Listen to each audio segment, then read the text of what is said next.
بسم اللہ الرحمن الرحیم۔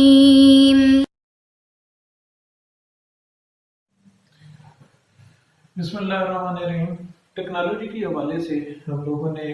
ایک سیشن شروع کیا ہے جس میں ہم ڈفرینٹ ہیکنگ کے طریقے اور ان چیزوں کو ڈسکس کر رہے ہیں۔ ہم نے اس سے پہلے ہیکنگ کیا ہوتی ہے، ہیکرز کس طرح کام ہوتے ہیں اور وہ کس طرح کام دیتے ہیں اور ان سے بچاؤ کے کیا طریقے استعمال کرنے چاہیے اور اپنے ڈیٹا کو محفوظ کیسے کیا جا سکتا ہے، اس پر ہم لوگ پہلے ڈسکس کر چکے ہیں۔ آج ہم A T M hacking, online jobs میں جو فراڈ ہو رہے ہیں وہ، اور جیسا کہ ڈفرینٹ فراڈ کرتے ہیں، لاٹری فراڈ ہو گیا، آپ کی کار انعام میں نکل آئی ہے، یا مطلب آپ کو موبائل ٹاور لگوا کے دینا ہے، اس کے لیے جگہ چاہیے، پیٹرول پمپ آپ کو جو ہے اس کے لیے زمین رینٹ کے لیے چاہیے، اس طرح کے جو ڈفرینٹ ہوتے ہیں، یا پھر ہمارے خواتین کے لیے کہ ان کے لیے آن لائن جابس گھر بیٹھے کام کریں اور لاکھوں کمائیں، یا اس طرح کے بڑے ایڈ آتے ہیں کہ جی آپ کو پرسنل سیکرٹری کی ضرورت ہے، اور ان سب زیادہ تر ایسے ایڈز کے اندر کوئی کرائٹیریا سچ نہیں ہوتا جہاں پہ آپ کی ایجوکیشن کے بارے میں، آپ کے ایکسپیرئنس کے بارے میں سوال کیے جائیں، یا جو آپ کے کام کی نوعیت ہے اس کے سے ریلیٹڈ آپ کا تجربہ کیا ہے۔ تو اس طرح کے زیادہ تر جو ہوتے ہیں وہ صرف لوگوں کو اٹریکٹ کرنے کے لیے وہ دیا جاتا ہے ایڈ کہ وہ لوگ پھنس جائیں اس میں۔ تو ہم شروع کرتے ہیں، پہلے اے ٹی ایمز کی بات کرتے ہیں۔ اے ٹی ایمز میں شروع میں پہلے تو یہ ہوا کرتا تھا کہ جب آپ اے ٹی ایم کے اوپر ایک ڈیوائس لگا دی جاتی تھی جہاں پہ آپ اپنا کارڈ انسرٹ کرتے ہیں، اے ٹی ایم کارڈ، اس کے فیس کے اوپر ایک سیم لیس قسم کی ڈیوائس ہوتی تھی جو اس کے اوپر اٹیچ کر دی جاتی تھی، جو عام آدمی کو اس کا پتہ نہیں چلتا تھا وہ، اور جب آپ کارڈ اس میں انسرٹ کرتے ہیں تو وہ کارڈ کا ڈیٹا ریڈ کر لیتی تھی۔ اسی طرح آپ کا اے ٹی ایم کا جو کی بورڈ ہے اس کے اوپر ایک ہلکی سی میمبرین ہوتی تھی جس کے اوپر وہ جو اس کی بورڈ کے اوپر لگ جاتی تھی، اسی طرح کا کی بورڈ بنا ہوا ہوتا تھا، اور جب آپ اپنے کی پریسز کرتے تھے تو وہ آپ کا پن کوڈ وغیرہ جو تھا وہ بھی اٹھا لیتی تھی۔ تو اس سے ڈیٹا کو لے کے وہ اکٹھا کر لیتے تھے سارا دن جو اے ٹی ایمز پہ یوز ہوا، یا 2 دن وہ ڈیوائس اگر کسی نے ڈیٹیکٹ نہیں کی تو اس کے بعد وہ اس سے ڈپلیکیٹ کارڈ بنا لیتے تھے، اور ان ڈپلیکیٹ کارڈز کے ذریعے کسٹمرز یا بینک کے جو کسٹمر ہوتے ہیں ان کے اکاؤنٹ سے پیسے نکلوا لیا کرتے تھے۔ اس کے لیے پھر سیکیورٹی کی پریکاشنز لی گئیں، بینکوں نے سی سی ٹی وی کیمرے اے ٹی ایم کیبن میں لگا دیے، اور کچھ انہوں نے ایسے اسٹیپس لیے کہ اس میں اس کو ذرا مشکل کر دی۔ اس کے بعد کچھ ایپس ایسی آ گئیں جن کے ذریعے ہیک کیا جاتا تھا، وہ بھی دور پرانا ہو گیا۔ آپ یہ جو فراڈ کرنے والے ہوتے ہیں یہ نئی نئی ٹیکنیکس یوز کرتے ہیں۔ نارملی جب وہ کوئی ایک ٹیکنیک یوز کرتے ہیں تو 10 یا 15 دن کے بعد وہ لوگ اس سے اویئرنیس لوگوں کو ہو جاتی ہے، یا وہ خبر پھیل جاتی ہے کہ اس طرح سے فراڈ ہو رہا ہے، تو میکسیمم 10-15 دن وہ یوز کرتے ہیں، اس کے بعد وہ نئی ٹیکنیک لے کے آ جاتے ہیں۔ اور آج کل کے زمانے میں بھی بے تحاشا معصوم لوگ اس میں پھنس رہے ہیں، اور پڑھے لکھے لوگ بھی اس میں پھنس جاتے ہیں۔ 1-2 انٹرویو مطلب آن لائن ہی جب ہوئے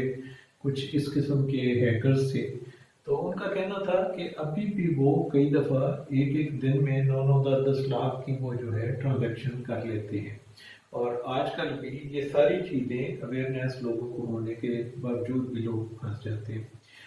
آج کل ہوتا یہ ہے کہ نارملی فون آتا ہے کہ جی آپ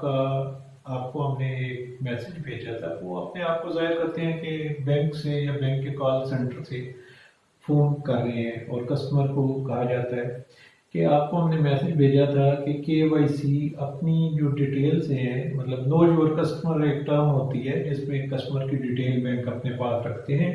اور اسٹیٹ بینک اور ان کو بھجواتے ہیں، تاکہ ان کو پتہ رہے کہ یہ جینوئن کسٹمر ہے اور یہ کوئی منی لانڈرنگ یا دوسرے چیزوں کا میں انوالو نہیں ہے۔ تو اس کے لیے وہ کسٹمر کو کہتے ہیں جی کہ آپ کو ہم نے ایک میسج بھیجا تھا کہ آپ اپنی اکاؤنٹ جہاں پہ ہے اس برانچ سے آپ رابطہ کریں اور جا کے اپنی ڈیٹیلز اپڈیٹ کروائیں. آپ نے اس پہ رسپونڈ نہیں کیا. کسٹمر کہتا ہے جی میں نے میسج شاید چیک کرنا میں بھول گیا ہوں گا یا میں نہیں دیکھ سکا. تو بہرحال وہ اس کو بتاتے ہیں کہ جی آپ کا اکاؤنٹ اس کی وجہ سے بلاک ہو گیا ہے. تو وہ کسٹمر کہتا ہے تو پھر یہ تو میری مشکل ہو جائے گی. تو وہ کہتے ہیں جی کہ ہم چلیں آن لائن آپ کا جو ہے اگر آپ ہمیں کوئی ڈیٹیل دیتے ہیں آپ ایگری ہیں تو ہم آن لائن اس کو کنفرم کر کے اس کو ایکٹیویٹ کر دیتے ہیں آپ کے اکاؤنٹ کو تاکہ آپ کو کوئی انکنوینئنس نہ ہو یا آپ کو کوئی پرابلم نہ آئے. تو کسٹمر کہتے ہیں جی میں ٹھیک ہے آپ اس کو آن لائن ایکٹیویٹ کر دیں. تو وہ کہتے ہیں کہ آپ اپنا جو ہے اے ٹی ایم کارڈ جو ہے اس کا ذرا ہمیں ڈیٹیل جو ہے کنفرمیشن کے لیے کہ آپ ہی ہیں اس اکاؤنٹ کے جینوئن جو اونر ہے. تو وہ کہتے ہیں جی کہ آپ کارڈ کے اوپر آپ کے ایک نمبر لکھا ہوا ہوگا 16 ڈیجٹ کا وہ ذرا ہمیں کنفرم کروا دیں. تو وہ کسٹمر ان کو وہ 16 ڈیجٹ کا جو نمبر ہوتا ہے کارڈ کا اے ٹی ایم کارڈ کا وہ ان کو لکھوا دیتا ہے. اس کے بعد وہ اس سے پوچھتے ہیں کہ اس کارڈ کی ویلیڈیٹی بھی کنفرم کروا دیں کہ یہ کب تک ویلڈ ہے. وہ اس کو ویلیڈیٹی ڈیٹ بھی دے دیتا ہے ان کو. اور اس کے بعد نیکسٹ وہ کہتے ہیں جی کہ آپ اس کارڈ کو آپ بیک سائڈ سے دیکھیں تو جہاں میگنیٹک ٹیپ ہے اس کے نیچے آپ کو ایک 4 ڈیجٹ کا کوڈ نظر آئے گا. آپ وہ بھی ہمیں بتا دیں. اب یہ کوڈ جو مین ہوتا ہے نا یہ بڑا ڈینجرس ہوتا ہے اور یہ کسی کو نہیں بتانا چاہیے کیونکہ اسی سے وہ بعد میں ٹرانزیکشن کرتے ہیں. تو اس طرح کسٹمر سے وہ ان کی ڈیٹیل لے لیتے ہیں اور کہتے ہیں جی کہ آپ کا اکاؤنٹ ہم نے ایکٹیو کر دیا ہے. دوسرا آج کل کے دنوں میں جبکہ کرونا وائرس کا دورہ ہے تو اس میں کچھ لوگوں کو ایسی کالز بھی آ رہی ہیں کہ وہ جی آپ کا جو ہے اکاؤنٹ پہ ہم نے گورنمنٹ جو کرونا وائرس کے سلسلے میں مالی امداد کر رہی ہے تو وہ پیسے آپ کے اکاؤنٹ میں ڈالنے ہیں. تو اس کے لیے ہم نے کنفرم کرنا تھا کہ آپ کا نام اور آپ کا کارڈ یا اے ٹی ایم کارڈ دے دیں یا نمبر جو ہے وہ کنفرم کروا دیں کہ آپ ہی کا اکاؤنٹ ہے تو اس میں ہم نے پیسے ڈالنے ہیں. تو اس سلسلے میں وہ اس طرح سے وہ ان سے ڈیٹیل لے لیتے ہیں. تو بہت سارے لوگ ہوتے ہیں وہ معصومیت میں ان کی باتوں میں آ جاتے ہیں کیونکہ وہ اس میں بہت کانفیڈنس سے بات کر رہے ہوتے ہیں. اور وہ نارملی یہ آپ اگر دیکھیں تو یہ 16 سال 18 سال 20 سال اس ایج کے لڑکے ہیں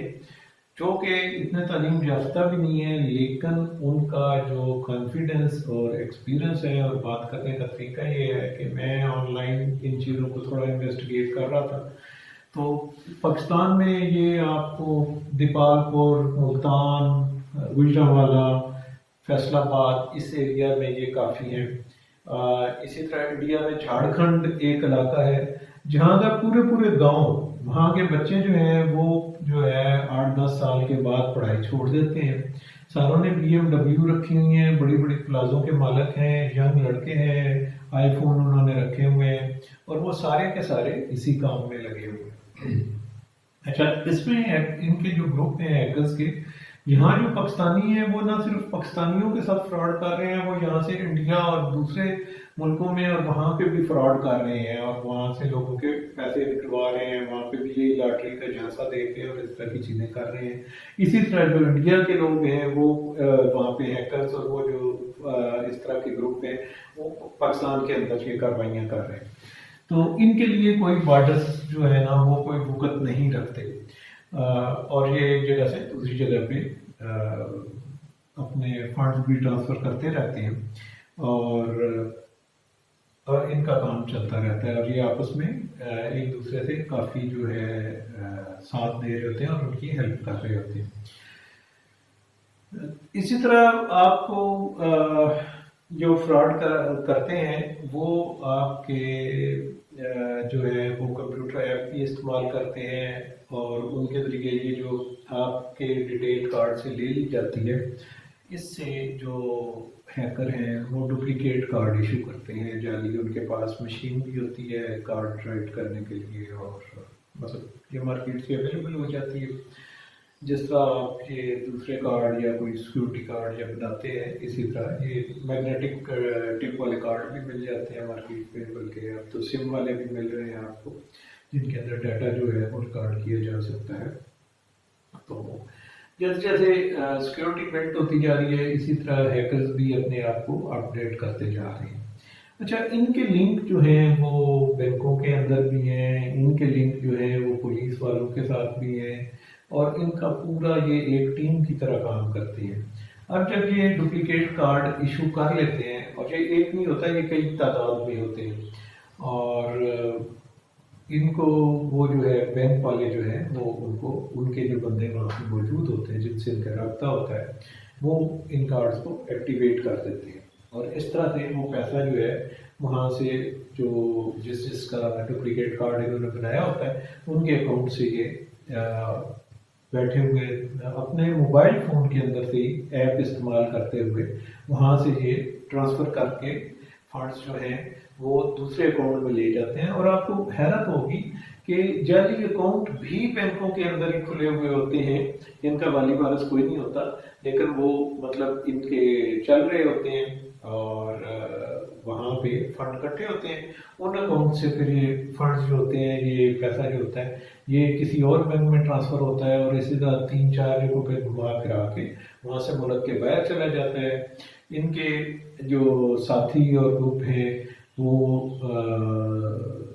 ساؤتھ افریقہ میں بھی بیٹھے ہوئے ہیں، دبئی میں بھی بیٹھے ہوئے ہیں، اور دوسری کنٹریز کے اندر بھی موجود ہیں، اور وہ میں نے جیسا کہ پہلے آپ سے ذکر کیا کہ ان کے لیے بارڈرز کوئی وقت نہیں رکھتے، اور یہ کہیں سے بھی اپنے واردات اور کرائم کر سکتے ہیں۔ انڈیا میں ایک واقعہ ہوا تھا جس میں تقریباً 1 کروڑ ڈپلیکیٹ کارڈ بنائے گئے تھے، اور ان سے ایک ہی گو میں 10 کروڑ روپیہ نکال لیا گیا تھا لوگوں کے اکاؤنٹوں کے اندر سے۔ تو آپ اس سے اندازہ لگا سکتے ہیں کہ یہ لوگ کس لیول پہ کام کرتے ہیں۔ اکثر ہیکر جو ہے وہ جعلی کارڈ جب بنا لیتے ہیں، مطلب ایک ہیکر ہے اس نے 100 یا 200-300 کارڈ بنا لیے، تو یہ اپنے علاقے میں اپنے ایریا میں اے ٹی ایم سے پے نہیں کرتے، یہ فلائٹ لے کے دوسرے علاقوں میں جاتے ہیں، اور وہاں پہ جا کے ٹرانزیکشن کر کے پیسہ نکلوا کے وہاں سے، یا وہاں سے online A T M سے ٹرانسفر کر کے دوسرے جگہوں پہ، اور یہ آ جاتے ہیں۔ تو اس طرح سے یہ اے ٹی ایم کا فراڈ اور یہ چیزیں چلتی ہیں۔